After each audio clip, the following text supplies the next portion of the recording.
Good morning, New Prague community and New Prague schools. Welcome to Supt for the 2016-2017 school year, and this is our first episode. Well, we hope that all of your families had a wonderful summer. You're looking forward to the fall and to the school year getting started again. At the New Prague School, we're very excited about the start of the school year and all of our students returning, and we're really looking forward to a great school year.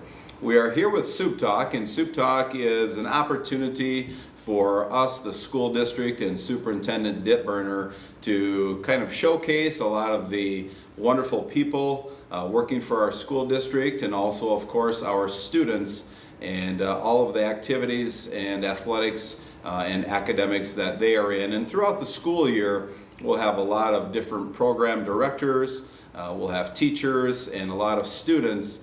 Again, just showcasing a lot of the wonderful things that are going on for the New Prague schools.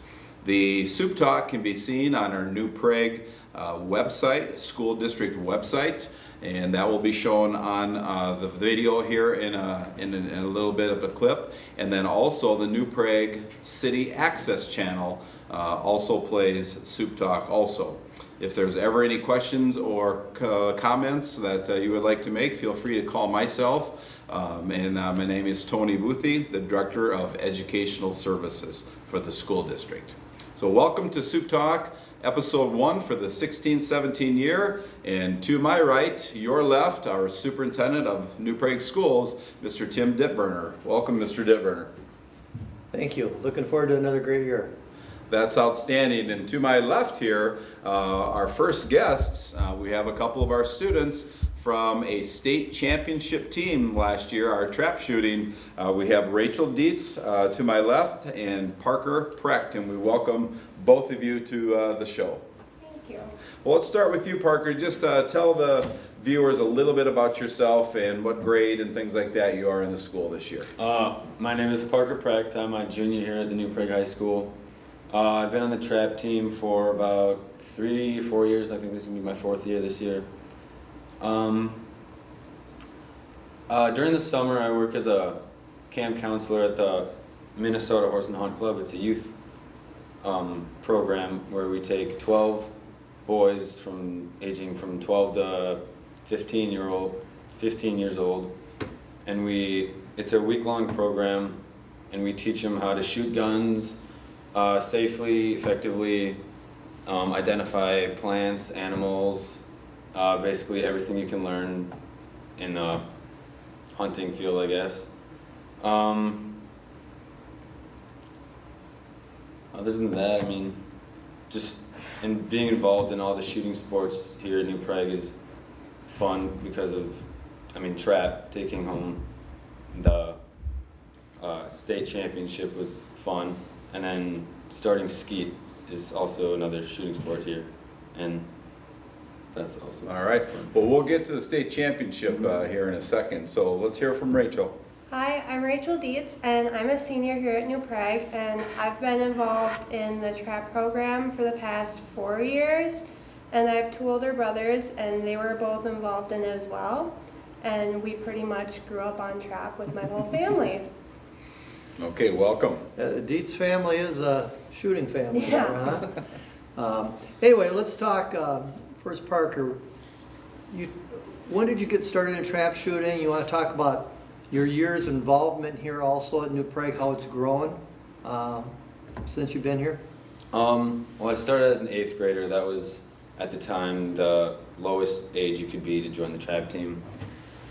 And I wanted to get it in right away, and because it sounded really interesting and fun, because I like hunting and doing stuff kind of like that. And when I started, I started off pretty strong.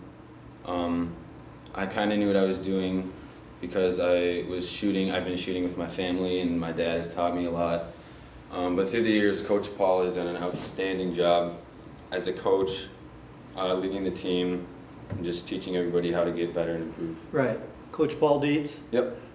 Who is, an outstanding. Why is he such a good teacher? And I've heard this from other participants and a couple other parents. What does he do to get you to perform at such a high level? Well, other than talking to like a big group of people and teaching all at once, if you're not quite understanding something or some fundamental, he'll come up to you individually and kind of talk to you on a more personal level and make sure you understand what you're doing. Good. All right, Rachel, how about you? And you start talking about your little background here with you and your family and everything. Yeah, so I started my 8th grade year as well, which was as soon as I could also, and I grew up in trap shooting, so I knew what it was about, but I never had actually done it before. So since my first year to now, it's just been about learning the basics and seeing like why the rest of my family was so involved in it, and learning like to have fun while you're trap shooting. Okay, why don't you explain, Parker, why don't you explain to the viewers out there what exactly clay target shooting is? Someone that has no idea, try to break it down. We practice at the Horse and Hunt Club in Prior Lake, right? Yep. And so what exactly is this competition? How many targets do you shoot? How do they come out? What does it look like? Can you describe it? Well, there's what's called a field, and there's a trap house here, and then there's 5 people standing in a line behind it, all facing towards the trap house. So you start with the squad captain or leader, and they shoot 1. And the target can come out at about an angle like that, but you don't know which way it's going to go. Okay. So you say pull, target comes out, that person shoots, and it's this person's turn, and then they just go down the line, 5 people. and then starts back over, and they all shoot 25 shells and 25 birds. Right. Hopefully. And when you were in the state competition, did you each shoot 25 or was it 100? It was 100. That's right. Well, for one round is 25 shots. Yep, but it's 4 rounds. It ends up being a total of 4 rounds. Yep. And when we won the state, talk about that. I mean, who are our high top shooters in that competition? Well, the leading squad was Ben Dietz, Matt Rossi, Jordan Stalker, myself, and Woody Glazer, who is a sophomore. Okay. And what did Mr. Dietz shoot? What did He he, shot- 99 out of 100? Ben shot 100. Oh, he did go 100 out of 100. Yep. Okay, good. But that's phenomenal. And Parker shot 99 out of 100, tied for 3rd. Back when you were in 8th grade, what were you shooting out of 100? 70s, 80s. Okay.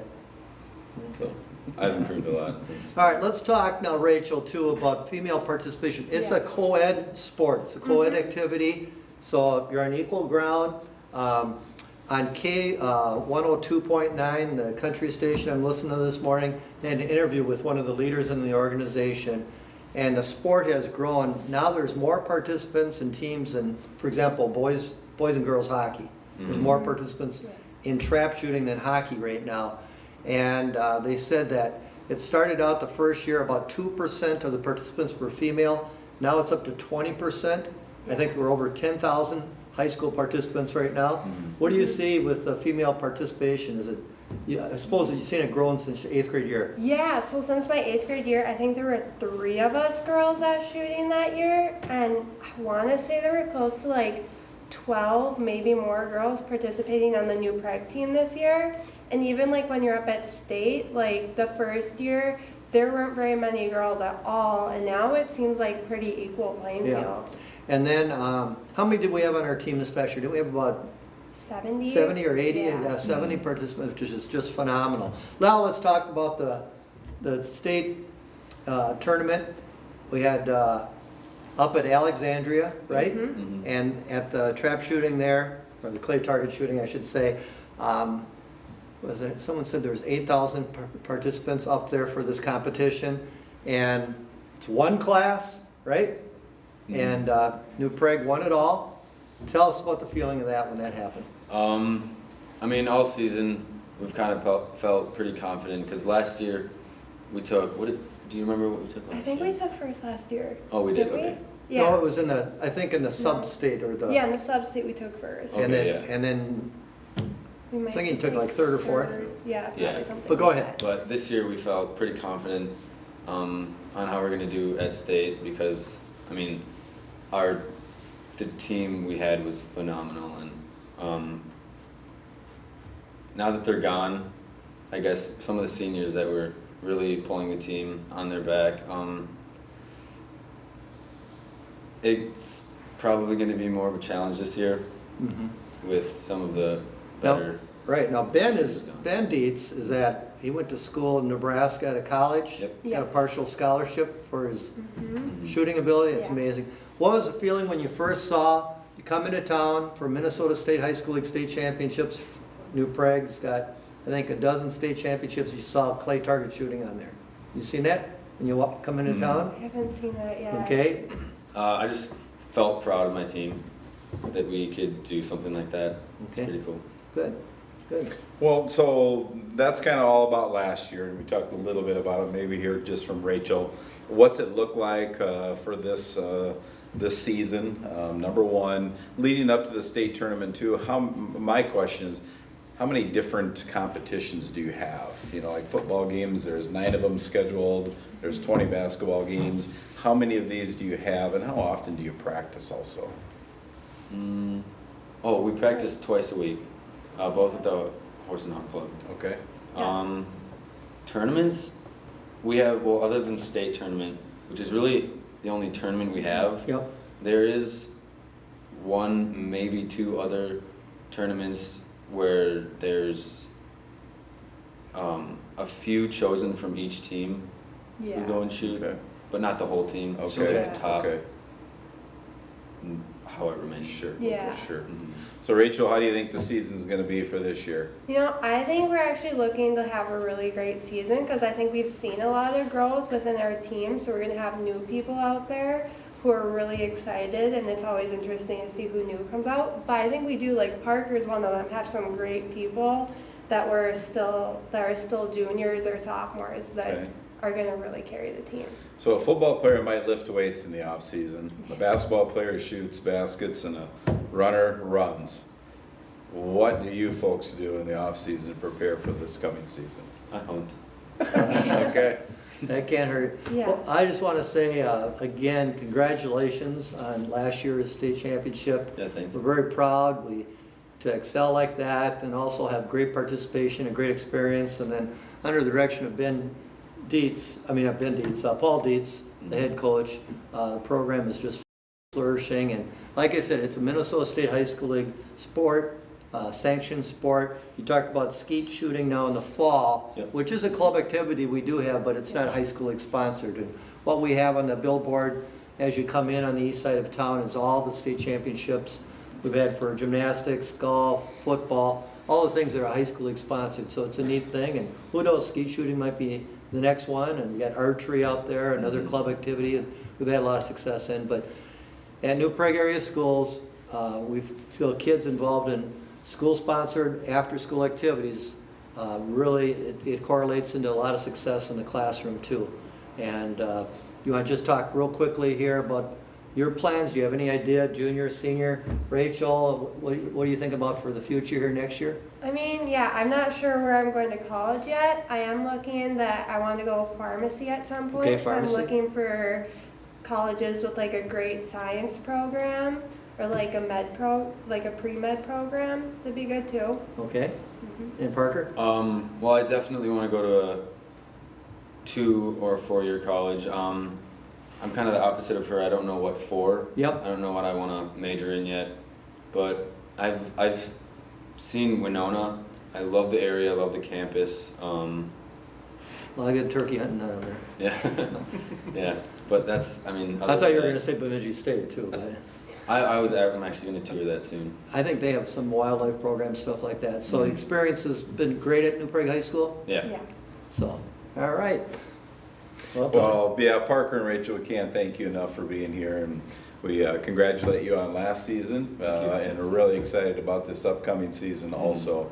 And you really represent the school district in many good fashions, not only with the clay target shooting, but also here at the school too. So thank you both for being with us, and have a great school. Yeah, I'd just like to say, as Coach Dietz said this, you guys don't rebuild, you reload.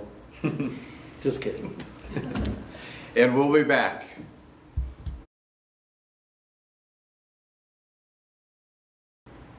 Welcome back to the first episode of Supt Talk, and we'd like to thank Rachel Dietz and Parker Preck for being with us. Wonderful ambassadors of the New Prague schools in everything they do, and just outstanding. To my left here, we have the Director of Operations for the New Prague School District, Mr. Craig Most. Mr. Most, welcome. Thank you. So we'd like to ask Mr. Most, who really is working daily on some of the renovations and construction, making sure that things are going smoothly. We can see a lot of things as we drive by the middle school and the CEC, but Mr. Dittberner will get a little bit more specific and asking some of the questions to Mr. Most and what our timeline is and how things actually have been going over the summer. So welcome, Mr. Most. Yeah, Craig, let's talk right now and tell the viewers right now, where are we at with the middle school and CC, and we've got Falcon Ridge going on, and then the future of the transportation building. So just a general, brief overview of everything where we're at right now. I'll start with the middle school. I think that's the biggest thing right now that everybody's seeing, that the classroom addition is basically framed and now roofed. They poured the floors in there just in the last couple days for the classroom areas. They were starting to concentrate more on the gym addition with the block laying, the art room addition, the main entrance. They're working on that as well with the exterior brick. We've got windows coming for the front part of the building here in install date a couple weeks, it looks like. As far as the inside of the middle school goes, the cafeteria's got a new floor. We've got some new LED lighting in the commons area, locker bank area. We've done a lot of work with the HVAC. We got new boilers, new chiller plant. Chiller plant is our air conditioning for the entire building. About half of the air handlers right now are operating and working. We'll do the other portion of those next summer. Next summer, again, the building will be basically shut down as it was this summer, and we'll concentrate on the south end of the building, get our kitchen open, get the gym going. The gym should be done here. We're looking at December, January of this coming year. So it's moving along. It's actually it's ahead of schedule. They began working on it earlier than we anticipated. They started in March. So that project itself is looking really, really good. Okay, so we're just talking middle school right now, and what Craig's talking about too, when you say classroom addition, that's 12 classrooms on the west end, which Correct. faces sort of the field or the CC there. So on the west end is where the classrooms are. On the north end, what you're talking about, that's where we have the gym and fitness room, and we're going to expand the kitchen area. Correct.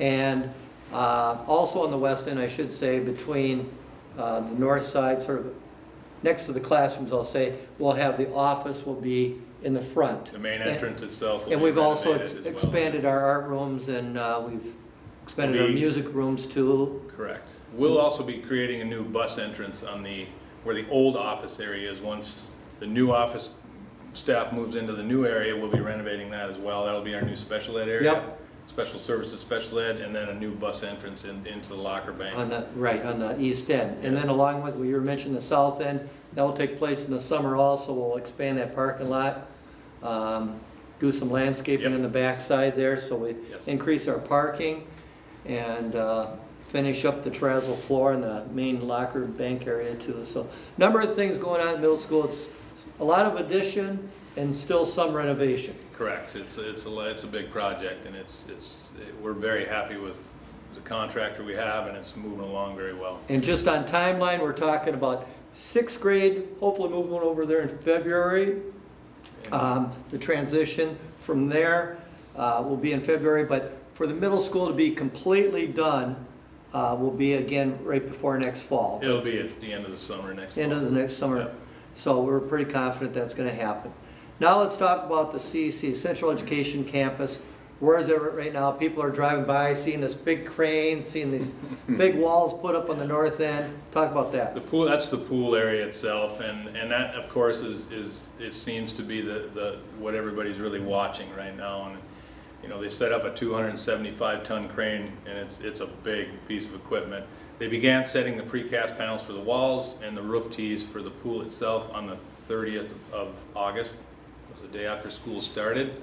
They're about 35 to 40% done with that project. Well, this rain now we're having is kind of holding us up a little bit, but they're still anticipating being out of here the first week of October, and so we will have a building there for the pool, and it will look like the composite drawings that we did.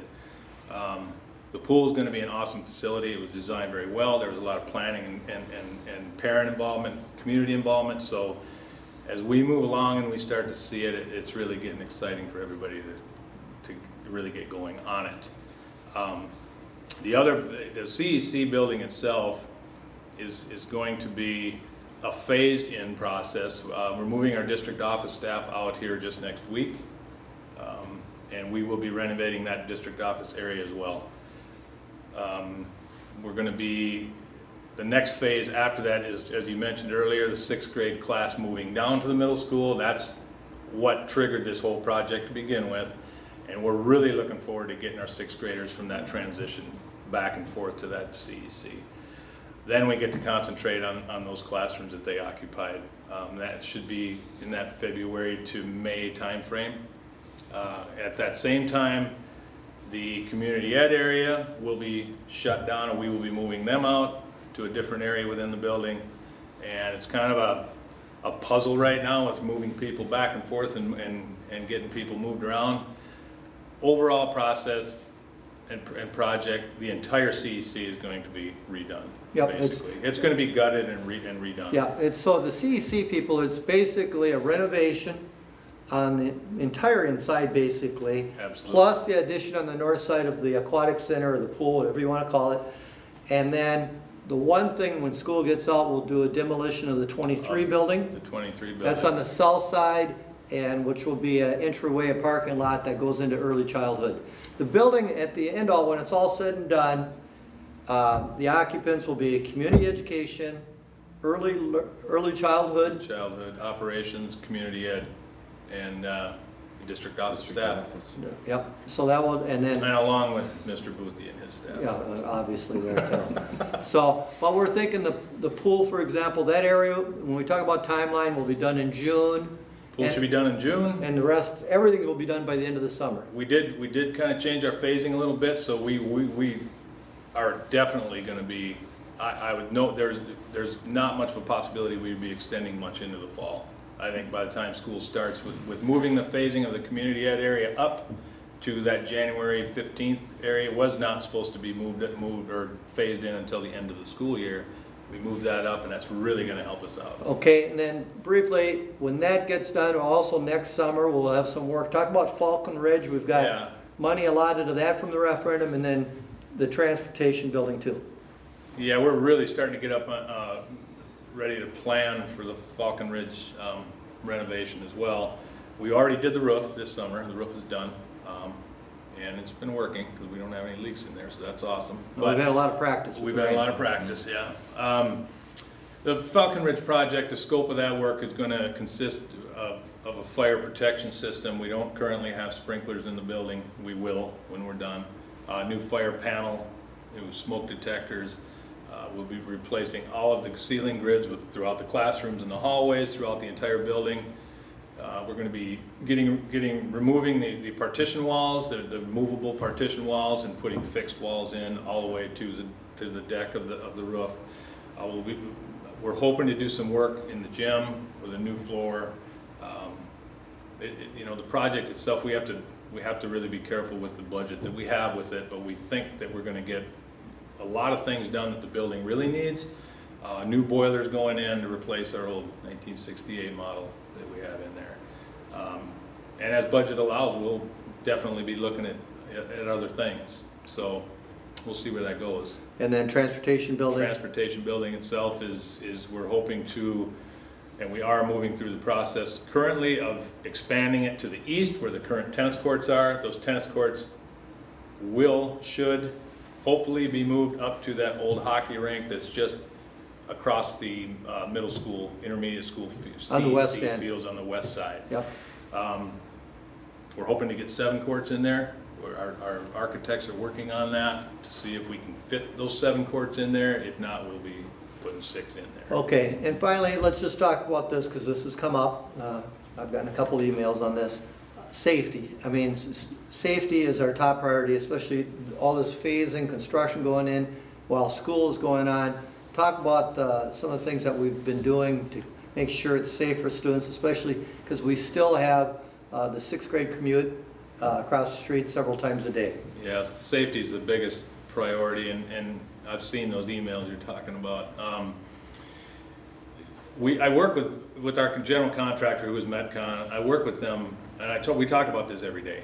The transition that's going on at the beginning of the school year, while we were setting those panels, we actually rerouted the students during their transition to go through the athletic field and stay off of Central Avenue because of the crane, moving those huge panels. That lasted for a couple days. We're back to Central Avenue. Our general contractor has a strict time frame on when they can operate on Central Avenue as well as First Avenue, which is just west of the CEC building. And they know that they are not to be operating forklifts, machinery, parking trucks on Central in any of the areas where we drop off and pick up kids. That's our main priority, is to protect those kids. Our staff at the middle school has been great. We have escorts across the street, and we do really keep an eye on it. And that's the reason we're really looking forward to getting those sixth graders down to that building. Yep. So we can make sure that they are safe, and that is our goal. So. All right. Well, great. Well, that's all I got there. I'd just like to give you, Mr. Most, very much a lot of credit to you and your staff. You talked about the transitioning and the phasing, been a part of a lot of that, and a lot of the programs that I work with. It's very professional, very organized, and just continues. We want to make sure that our learning and teaching is happening every day at the highest possible, just a very high, teaching and learning, and that is happening, that's continuing, and you and your staff are doing a great job with that. One thing we didn't touch base on that I will ask, we've had our alternative center now for 5 years up in the 23 building. It's been a wonderful program for us. They will be getting a new home. Can you explain where that's going to be? And we're looking at that phase, as well as next summer when school gets out, the ALC will be done, and our early childhood folks will be moving into the CEC building and the upstairs portion of the now sixth grade area. And we will be doing a smaller renovation at the ECFE building. We're going to be changing some of the colors, some of the fixtures are built for little people, and the kids going in there now are not. So that's actually been part of our planning process, and we have some preliminary drawings of it, and we have some preliminary budgets of it currently, and we will see more of that. I think that's supposed to go out for bid this January, I think they said. Okay. Yeah. As well as Falcon Ridge project. About Yeah. January, we'll be sending that bid out. So. Yeah. That would be nice, the Alternative Learning Center to be right across the street from the high school, because we got kids that are, well, besides coming for lunches, instead of having to bus them all the way over here and walk across the street, and we got some kids that are part-time high school, part-time ALC. So. And they'll have their own home, and Yeah. they should have their own place. So Craig, can you just real quickly explain to our viewers if they would like to see more up-to-date work on how it's going as far as the renovations and construction, some video, some pictures, where that can be found on our website? Yeah, if you go on the New Prague Area Schools website, there's a link under the district tab, and it lists construction updates. Yep. And every week we put together a construction update with photos and explanations on what's taking place this week and what will be taking place in the next week. And we've been really good at keeping it current and up to date. And also on there, if you want to look at the drawings, what it's going to look Correct. like. You mentioned that earlier. Yep. What is it going to end up looking like, whether it's on the interior, like looking at the aquatic center, or the exterior. We have all those pictures on there. Correct. It's all there, and from what I see, it looks pretty accurate on what it's going to look like. Okay. Well, we'd like to thank you, Mr. Most, for being with us today. We've got a lot of wonderful things going on within the district. The school year has gotten off to a great start, with construction, renovation, lots and lots of rain here, but our athletic programs have all gotten off to a great start and are beginning in competition too. So please feel free to check the New Prague Area website. We have lots of great information on there, and feel free to also call any of the school buildings to find out any specific information that you viewers may want to know about. This concludes Supt Talk, episode 1 for the 16-17 school year. We're very excited to be back, And we will look forward to visiting with you next month. Thank you very much and have a great day.